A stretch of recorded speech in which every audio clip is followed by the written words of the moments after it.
ధనం ఇచ్చారు కదా, ధనం మూటలు నింపుకొని వెళ్తున్నారు కదా వాళ్ళు. ఆ యొక్క సన్యాసి వచ్చి, అయ్యా ఈ అంత పరమైన మూటలు ఉన్నాయి ఏంటి నాయన అనగానే నవ్వుకుంటూ మామావిడిద్దరు కూడా ఒకరికొకరు చూసుకుంటూ వెక్కిరించినట్టుగా సత్యనారాయణ స్వామి వైపుగా సన్యాస రూపంలో ఉన్నటువంటి స్వామి వైపు సూచించి, అయ్యా అందులో ఆకలిలో తప్ప ఏం లేవు నాయన, ఏమి దొంగతనం చేద్దామని చూస్తున్నావా, వెళ్ళి ఇక్కడ నుంచి అని చెప్పి నవ్వుకుంటూ వెక్కిరించినట్టుగా మాట్లాడగానే తథాస్తు అని చెప్పి అక్కడి నుంచి వెళ్ళి ఒక చెట్టు కింద కూర్చొని ఉంటారు సన్యాస రూపంలో సత్యనారాయణ స్వామి. కాలగుర్తుల్లో వెళ్ళి నెరవేర్చుకొని తీసుకొని వచ్చేసరికి ఆ యొక్క వైష్ణవు చాలా తెలివి కలవాడు. ఏం చేస్తాడంటే కొంచెం బరువుగా ఉన్నటువంటి పడవ ఏం చేస్తుంది, నీట ఉడికి ఉంటుంది.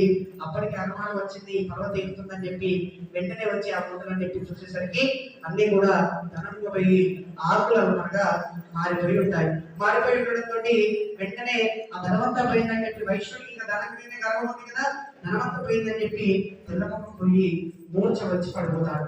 పడిపోగానే కొద్దిసేపటికి మేలుకు వస్తుంది, అల్లుడు లేపుతాడు. లేపగానే ఇద్దరు ఏడుస్తూ ఉంటారు. ఏడుస్తున్నటువంటి సమయంలో అల్లుడు అంటాడు, మామ ఇంతసేపు సన్యాసి వచ్చాడు కదా, ఆయన ఎక్కించినట్టుగా మాట్లాడాడు కదా, అందుకే ఇదంతా జరిగింది కావచ్చు. ఏం చేసినా మనం ఎంత